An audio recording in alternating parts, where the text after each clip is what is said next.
This one's going to be fun. I mean, if you're a football purist, you're going to really love that Broncos Patriots game. That's like the Jackson Pollock abstract game where some people look at it and they love it. Others look at it, have no idea what they're seeing, and it's just a complete mess. That will be the Patriots game. This is going to be the, Sistine Chapel, wonderful picture here.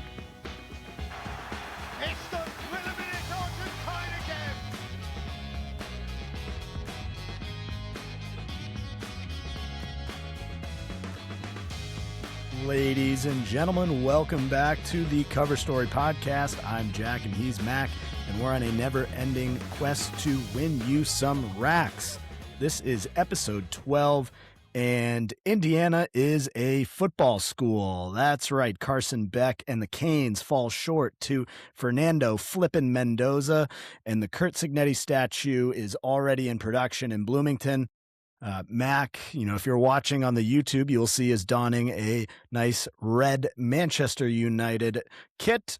So Manchester Derby goes by the way of the Reds, and IU is a national champion for the first time in school history. What a weekend. Everything's coming up Trowbridge.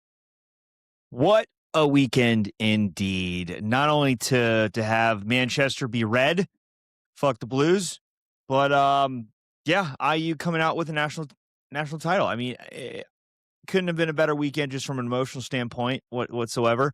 Obviously, for us here at the Cover Story, for the Derby, we went with more of an emotional hedge, or I should say I gave you guys my emotional hedge and bet on City to win that one.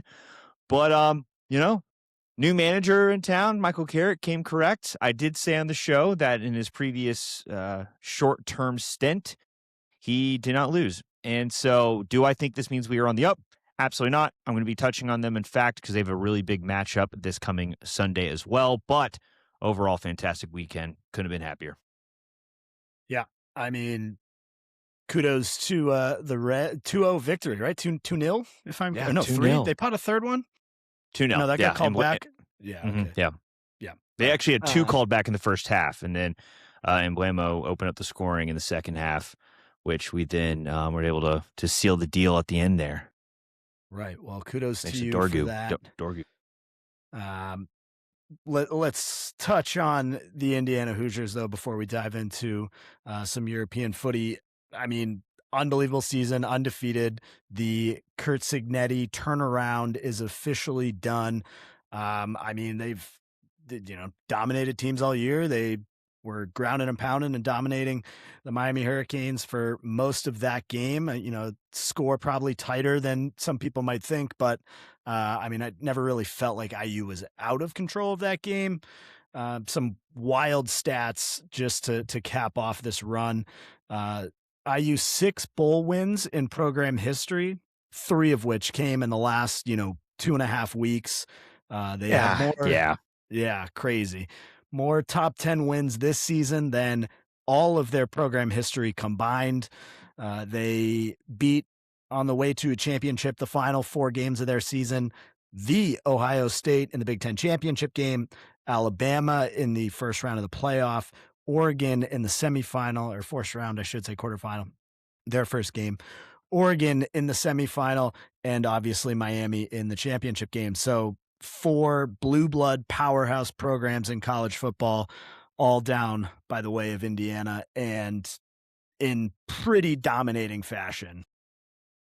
And I want to touch on this, and we're not going to dive too deep just because, we are on a schedule here. But I personally, and this may be a hot take, not a fan at all that it's bowl games within the playoffs. It drives me crazy that these teams will win a quarterfinal or even a semifinal. Big accomplishments, not to take that away from anyone, but for them to have a whole bowl celebration after the win when they've still got to finish the job, either the next game or 2 games from there potentially, it drives me crazy. I think it's really redundant. You're taking away bowl games from other schools. Have it just be a playoff.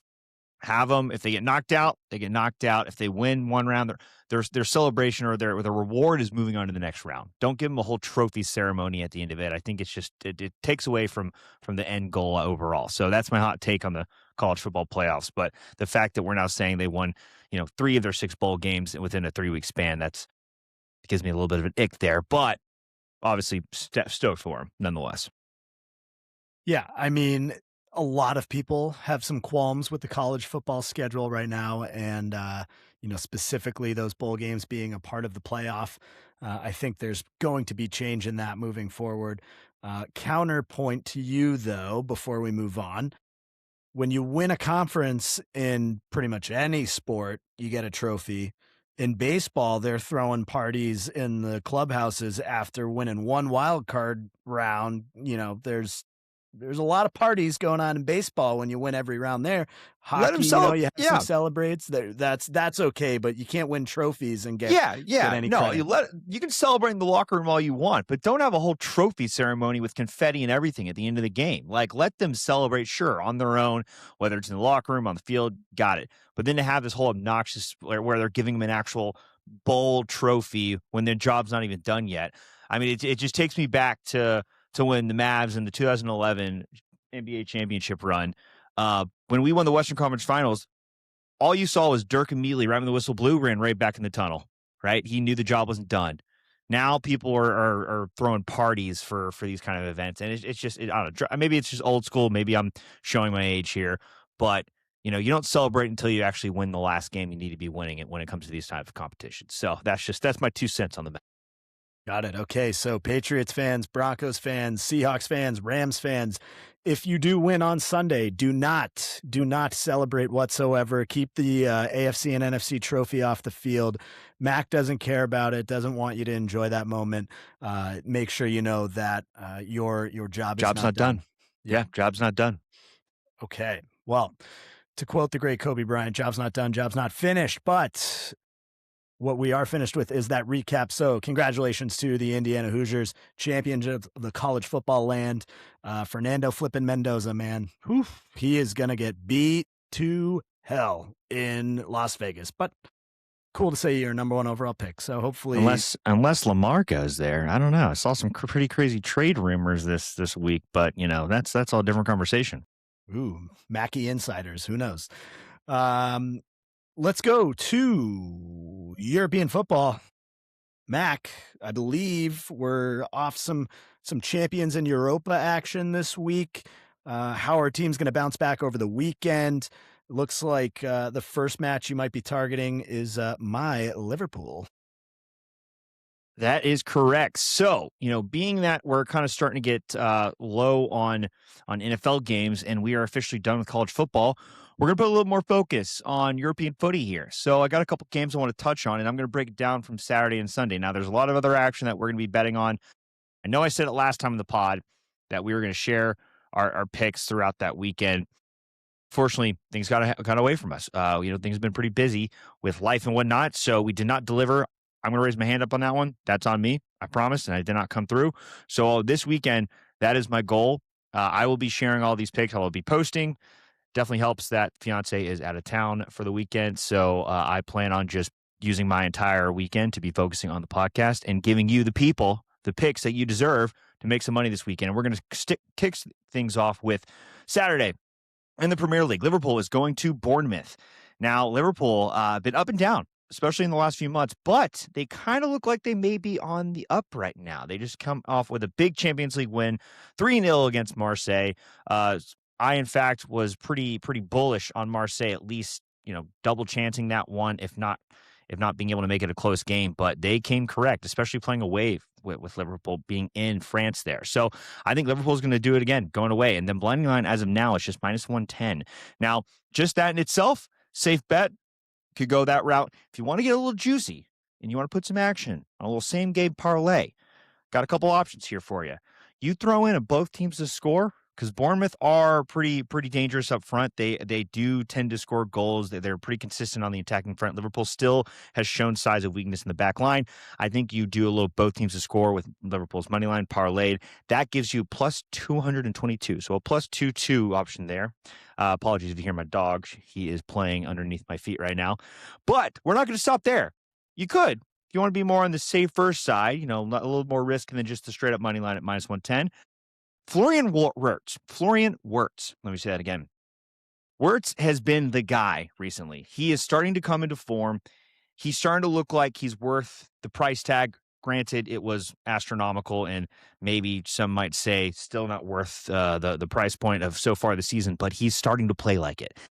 And recently, I've been having some luck betting on him to not only score or assist. So I think at this one, because his line is, I believe, plus 125. So if you were to parlay Liverpool money line, both teams to score, and a Florian Wirtz goal or assist, that gives you a very nice plus 395. Now, if you don't want to go into the player props, I know that could be very risky.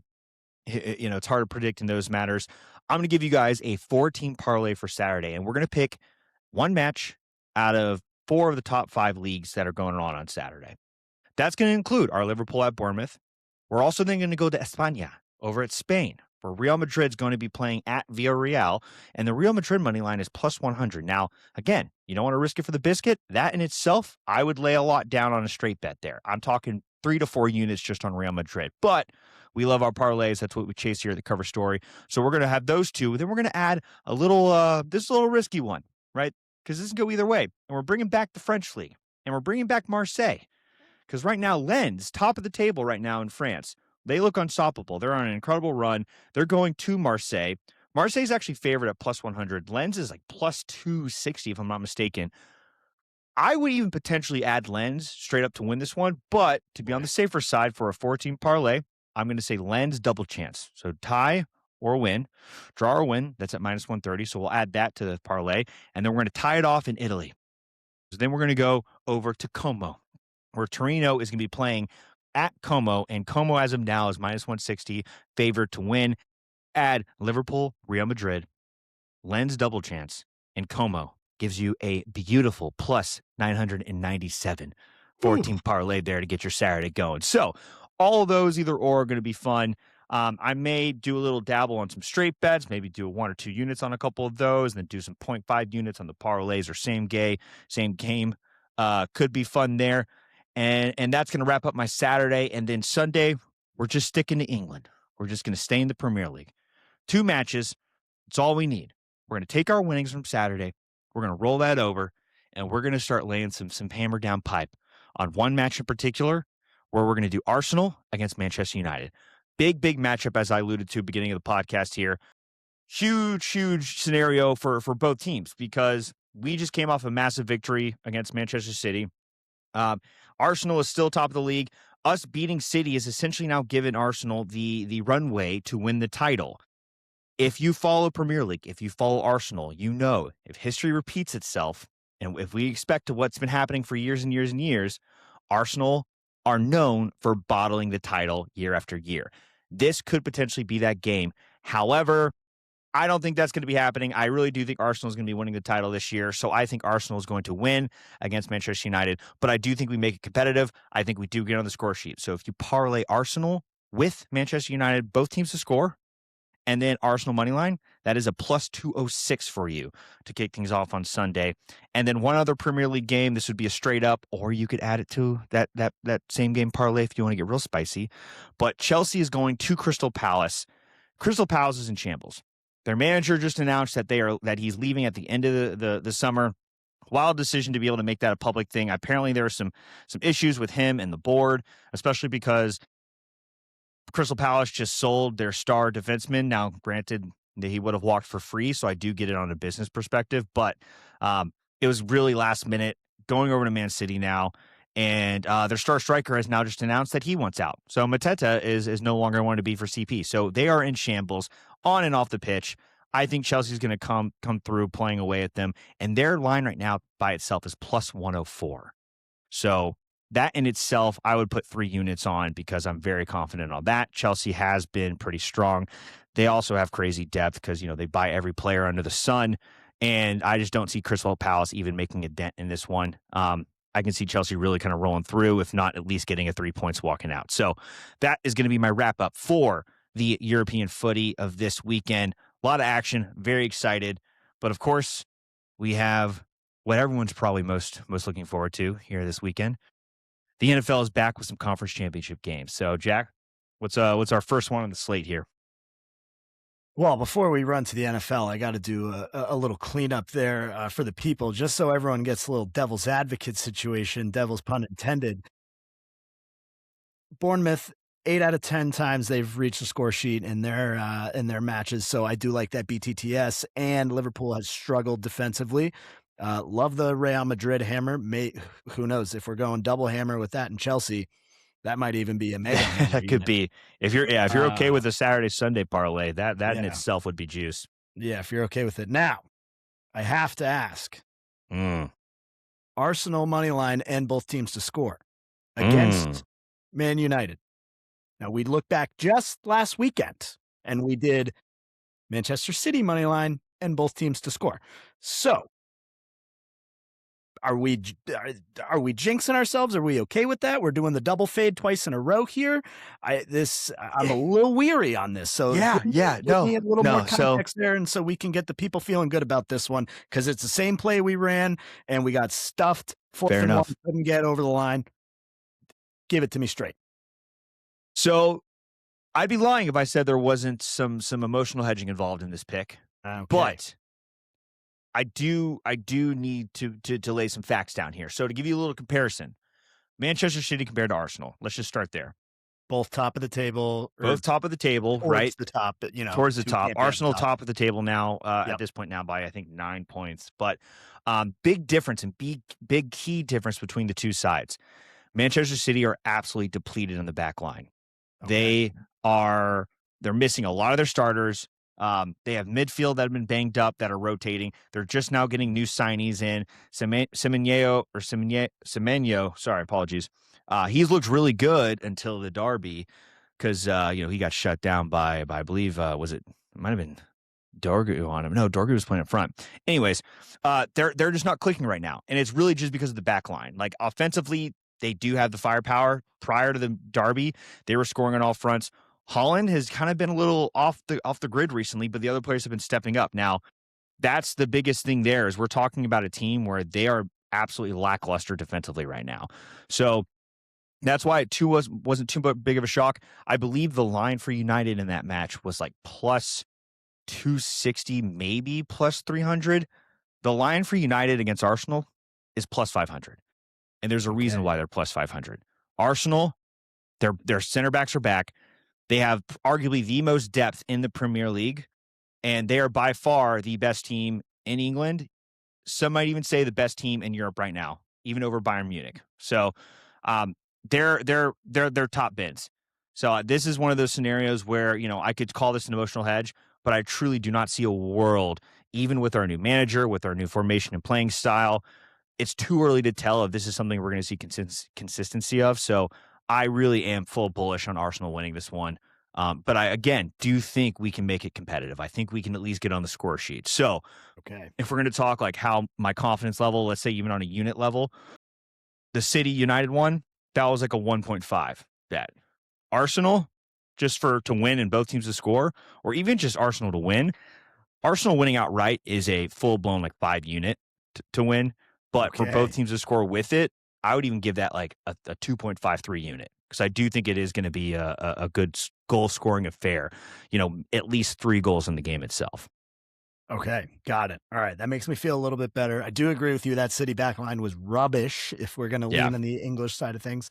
68, don't know his name. He was awful, terrible. They even subbed him out. They were like, this moment's too big for the young kid. Got him out of there. Yeah. It was a disaster.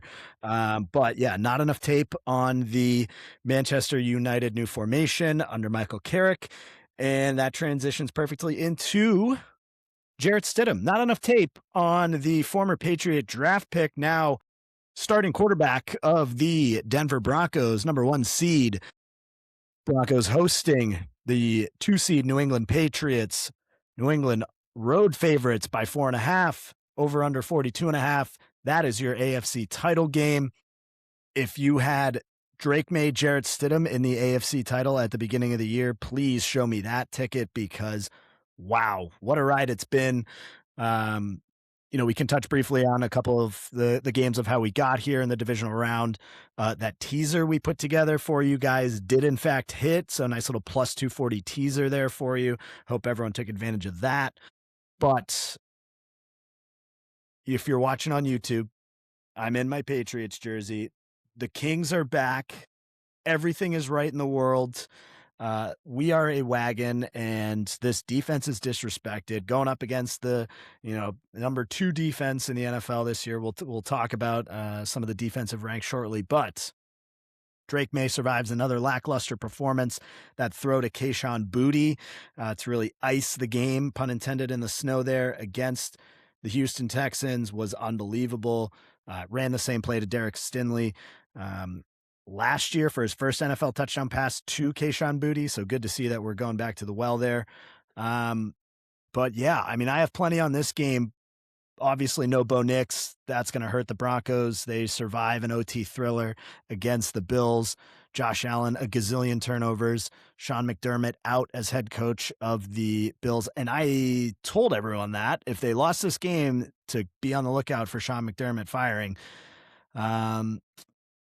But Mac, before I get crazy with it, your initial thoughts. I know you're loving to be basking in the ambience of a true winner here, finally, for your football status. But what are your thoughts on Patriots Broncos? It's crazy. Well, first, did you see the Bills owner press conference that he did earlier this week, where he threw the coaching staff drafting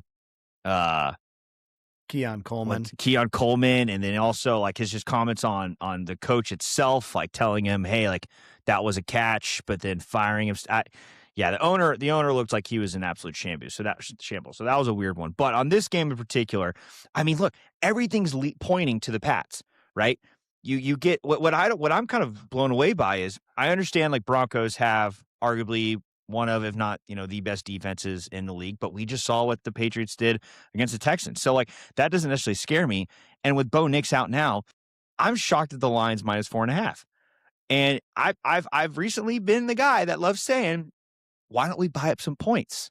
Now, that ended up not going in my favor on the IU match. But in this game, I think I might have to go back to this strategy because I don't see a world where the Pats don't easily cover this, if not more. The Pats should be able to win by at least a touchdown, right? Yeah, so this is a game where I'm going to be looking at buying up, right? I'd be curious to know the line. I mean, I'm just going to pull it up and see if I can quickly see. Let's just say if we want them to cover a touchdown here, right? Just looking at that alone, let's say 6.5. I mean, this could be something where I might just want to bet straight up outright because if I had to guess, it's probably plus 116, maybe. Plus 106. Yeah. Okay, so you had the 6. Yeah, the 6 right there. That was pretty, sharp on the 6. Yeah. Plus 106 for 6.5. I mean, look, low key, I even think they could win by 10. So -9.5, it's plus 161, but we won't get crazy here. So I love Patriots -6.5. I don't know it's going to be in Denver. So luckily they're not having to deal with what we're about to be getting hit with in Boston here with the storm. So I don't think the weather's going to just disrupt scoring by any means. Over under on this is 42.5. I mean, I may just even avoid the over under and just go straight up Patriots -6.5 at plus 106. That's I think the best bet in my book. Multiple units on that, and I see the page. God, I mean, what an easy fucking road you guys have had to take as Patriots fans. I know we can go into this, but my God, easiest schedule. You're going to an AFC game where the starting quarterback from the number 1 team is now out. Come on. I mean, you guys are going to now. I don't think it's going to be a full ride to the Super Bowl. I think you're going to have a tough matchup, whether it's Seahawks or Rams. But Jesus, God damn it, Patriots. Boston fans don't suffer, and it's ridiculous. Yeah. So this easy ride thing. Now, okay. Yeah, no, please, let's hear it. Let's unpack this a little bit. Let's just give off the top 6 defenses in the NFL this year by total defense. Houston Texans, number 1. beat them, hung 28 points on them. Denver Broncos, number 2, going to beat them on the road. The Minnesota Vikings, Cleveland Browns, Crimea River, both those teams are terrible. Cleveland Browns, great defense. Myles Garrett, sack record. Number 5. Okay, yeah. Chargers. Drake May beat them. Absolutely annihilated that team. Seattle Seahawks, number 6. Likely have to beat them in the Super Bowl. We'll get to that game shortly. Then you have the Buffalo Bills at number 7 and the New England Patriots at number 8. So if the Patriots were to go and finish this title run, they would essentially beat 4 of the top 6 defenses. Drake May being his first playoff run, and he would be the only quarterback in the modern era to beat 3 top 5 defenses on the way to a Super Bowl. So, yeah, easy, say it if you will. The Denver Broncos were beating Davis Mills. They were beating a backup quarterback in the LA Chargers. They were beating Chris Aludikin for the Chiefs. Like, are you kidding me? This team. Okay. Well, you're talking about the Vikings and Browns over here as if like that. You can't mention who their offensive quarterbacks are and who's playing for them offensively. Like, that's the same exact comparison. We're talking total defense here. We're talking total defense. Well, you just mentioned quarterbacks for the. I'm just saying you mentioned Mills and so yeah, those were the quarterbacks and teams that the Broncos had beat. Everyone said, oh, they're so great. Well, when they played the Chargers, they played a backup quarterback. When they played the Houston Texans, they played Davis Mills. Common opponents. We're beating them with better QBs. So whatever you want to say, that's fine. We'll go to Denver. We'll kick their ass. Sean Payton's already stirring the pot. He said, oh, Denver fans, you got 2 weeks to hang out and rest before the Super Bowl, so come out ready firing. Hard jinx. Yeah, really good move there. Kayshon Boutte responded, wide receiver, aforementioned fantastic catch, arguably the greatest catch of the NFL divisional round history. He said they can rest in Cancun too, so he doesn't give a crap. And to be, Tom Petty of it all, Denver is blocking people from outside the state of Colorado from buying tickets on the secondary market. So they're scared, big bad number 1 team in the land, not gonna bring some extra money into the economy. It's ski season, not even gonna let the people come and enjoy a nice little football game. So pretty sad to see that. Sean Payton, known great guy, really trying to fire up the boys. So yeah, look, this Patriots defense is elite. They are feeling themselves. They've caught, I think they probably ended CJ Stroud's career. Like, that was arguably the worst game I've ever seen in a playoff format for a quarterback. I think they feel like they're snubbed a little bit. Everyone's talking about how great all these other teams' defenses are. No one's talking about them. They've only, I agree. Turned the ball over. I think they're up to 9 turnovers they've caused in the first 2 games. They made Justin Herbert look like a, freshman against a, all-state team in Texas. So he had a rough go. Look, I think the key to this game is going to be Drake May limiting the turnovers. Obviously, I think he had 6 fumbles, 2 were lost or something like that. 4 fumbles, 2 were lost. Yeah, no, that was the previous game. Yeah. That felt rare though. No, I mean, we don't see that ever. So, I'd like to think, he got the cobwebs out, right? He he tipped his toes in the water, but I think he's adjusted. He's going to come correct this weekend.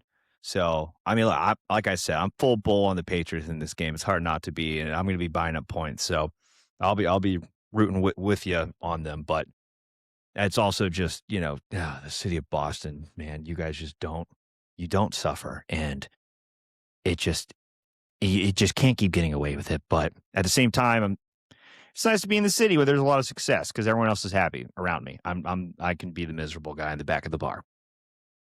Yeah, well, maybe you can hang your hat on some surprise upset victory on Saturday against Arsenal. But who's to say? That'd be a good Sunday. Yeah, a couple things to close on this game. The 4.5 is kind of scary. I mean, they did not take advantage of the turnovers when they had the chance against Houston. Obviously, the Broncos defense also very stout. Mac Hollins, little injury update here for this game. Mm. Mac Hollins has not played since the Baltimore game. He practiced today on Thursday. He was a limited participant, so that means he could be slated to go. Carlton Davis, corner for the Pats, had 2 picks in that Houston game. He was a limited participant Wednesday and Thursday. He's been in the concussion protocol, so hoping to get him back. Now, the Broncos, they've had some injury issues as well. They are looking to get Pat Bryant back. He left the game early on Saturday with a concussion. He was a full participant in practice on Thursday, so that's a good sign for Jarrett Stidham. They are also looking to rush back J.K. Dobbins. He hasn't played in what's felt like a gazillion years, coming off a foot injury. He's only had, like 9 reconstructive surgeries on his hamstring. So let's make sure that he can get out there. And Troy Franklin, wide receiver for the Broncos, also dealing with a hammy. He was a limited participant on Thursday. So a couple key aspects of that Denver offense. Obviously, we will not be seeing Bo Nix surgery later on this week, but a couple things to watch there. And then to close out here, I will be taking the Patriots -4.5. And I will take the over because I'm been getting burned on these unders in this Pats game, thinking bad weather, great defenses, yada, yada. I'm going to take the over just to ride the points. But my stat of the game, and this is where truly the rubber meets the road. This is why the Patriots are going to the Super Bowl. How many losses have the Pats had this year, Mac? 2? 3, close, but 3. I like where your head's at. Yeah. Stephon Diggs, paternity test came out this week that he is, in fact, the father of his ex-girlfriend's baby. That is his 4th kid of the year. Stephon Diggs, 4 kids, Patriots, 3 losses. Those are the kinds of numbers that get you to the Super Bowl. That's my wide receiver 1. So look out, Pat Surtain. Stephon Diggs is going to be slinging it all over the field on Sunday. Are you thinking Diggs is going to score a touchdown and put that football inside his jersey and start pointing to the belly, or? Well, who's to say? He scored last weekend and he did a little like measure this kind of action here. Don't know if that actually got fined, but yeah, that was something to keep an eye out on. But yeah, it's crazy. One of Drake May's 3 touchdowns against the Houston Texans, only quarterback to do that this year. No big deal, but he totally stinks, and this team's had an easy path to the Super Bowl. So who knows? We'll see. But that brings us to the NFC title game. Rams at Seahawks. Seattle -2.5 at home, over under 46.5. I mean, a tale of 2 cities in terms of watching these 2 teams this past weekend. Yeah. Bears squeak by Chicago in a cold one, overtime. Caleb Williams' magic ran out just a touch. I told you on last week's episode that would be the case. And Seattle, as I said, would also boat race the 49ers because that team, just absolutely depleted. That game was over 6 seconds into the game after the Rashid Shaheed opening kickoff return for touchdown. And then you got Kyle Juszczyk running a 4th and 1 option pitch play. Shanahan tried to get a little too in his bag. That was just the story of the night for the 49ers. So Seattle, the buzzsaw continues. This one's going to be fun. If you're a football purist, you're going to really love that Broncos Patriots game. That's like the Jackson Pollock abstract game where some people look at it and they love it. Others look at it, have no idea what they're seeing, and it's just a complete mess. That will be the Patriots game. This is going to be the, Sistine Chapel, wonderful picture here. Young offensive mind in Sean McVay versus the young defensive mind in Mike McDonald, 2 gurus on both sides of the ball. You have Matthew Stafford, probable MVP. He's been banged up. Sam Darnold has been the game manager that Seattle wanted. He only threw the ball 17 times against the 49ers. That was the recipe for success. Zach Charbonnet for Seattle, unfortunately, torn ACL. He will not be available in this one. So the 2-headed monster that was the Seattle running game is going to be stinted a little. But Kenneth Walker came through when he needed to. 19 carries, 116 yards, and 3 touchdowns in that divisional round. So a lot to like for this Seattle offense if they can just, not turn the ball over, maintain some drives. Obviously, that defense has been phenomenal for them, and that's been the recipe. And they're going to be at home, so they're going to be a really tough out. Many people thought they are the best team, and pretty much everyone else thought the Rams was the best team in football. So, really, it's going to be strength on strength here. What are your feelings about this NFC Championship game on Sunday night?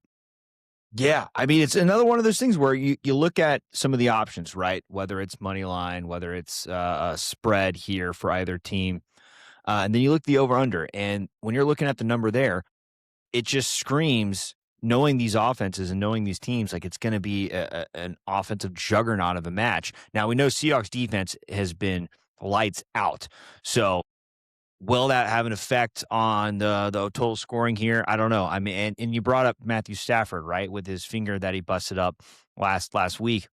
Like how much of an effect is that going to have? But I feel like an over here, being that it's less than 50 with these two offenses, feels like it should be a no brainer. So is that a trap though?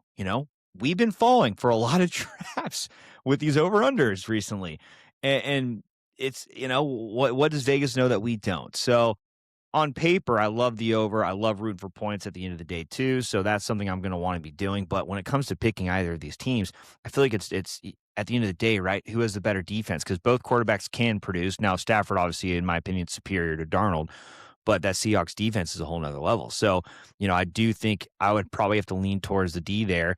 And at a 2.5 spread, that seems like a pretty decent cover. Now I don't know the Seahawks money line by itself, unless you know at the top of your head here, Jack.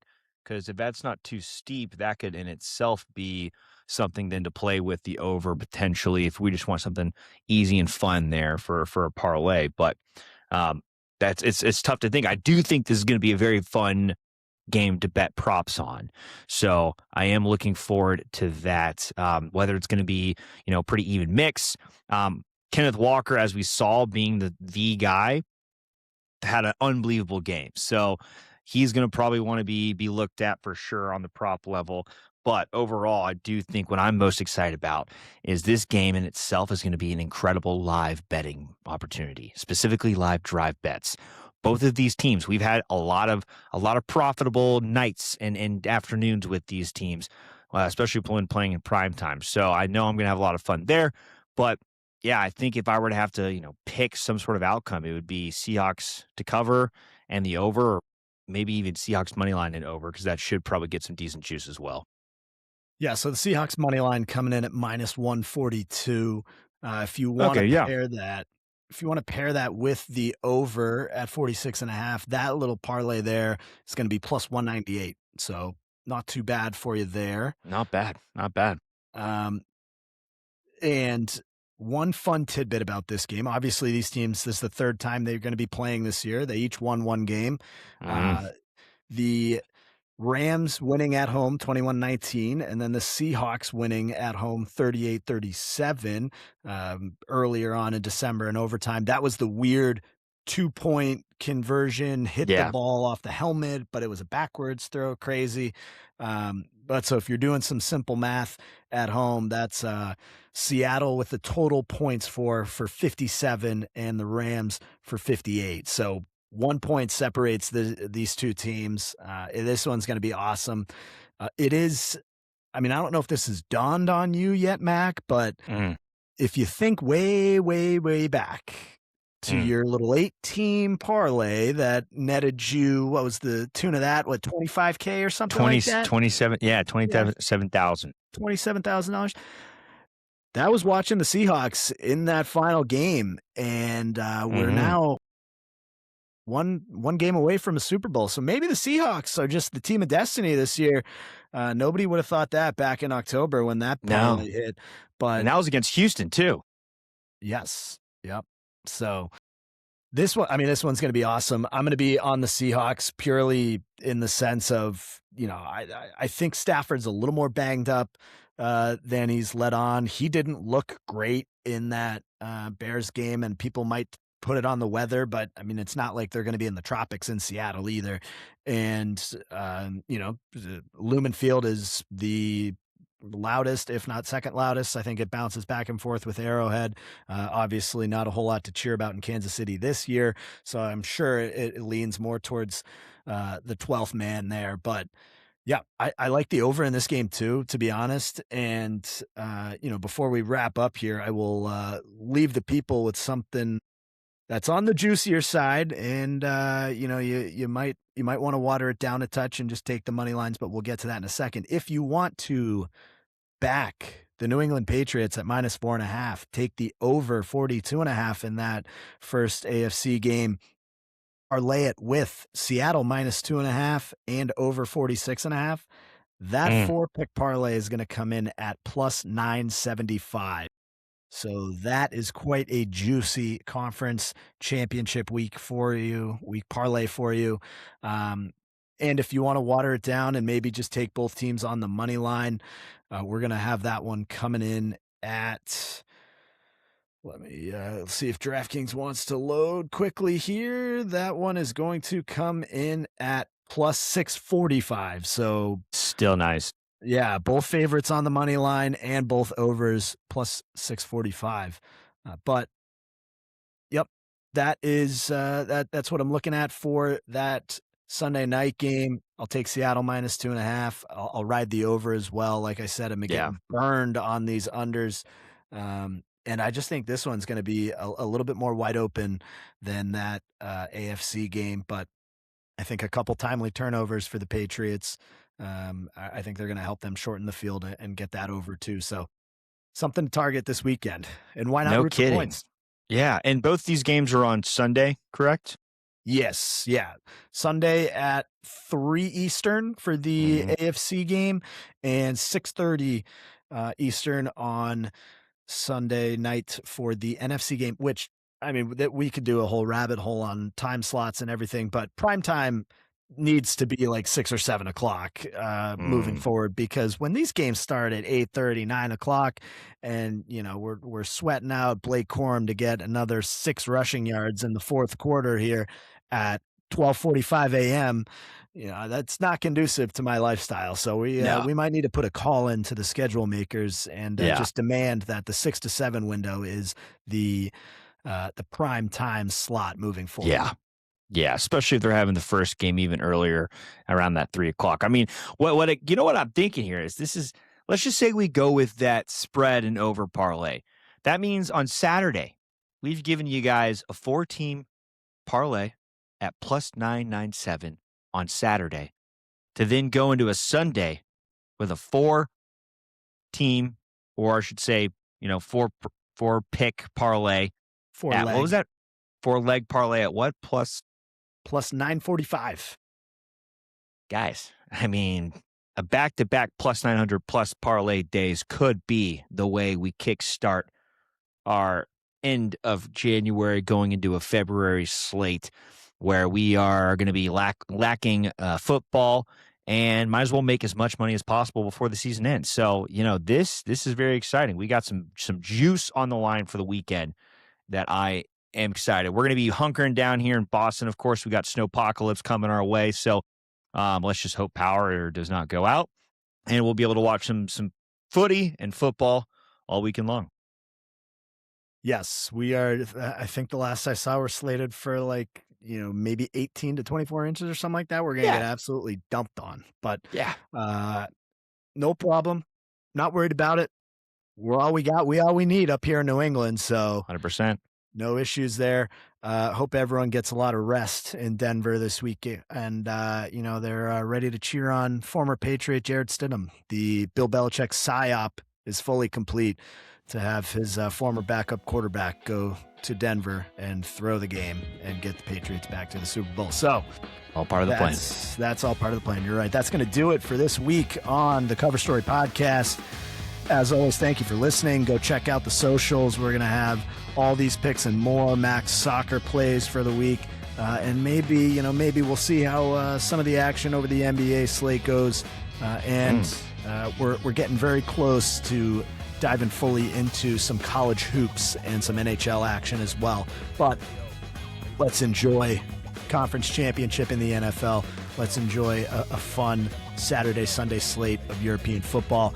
That's all we have for you this weekend. As always, tail responsibly, fade if you dare.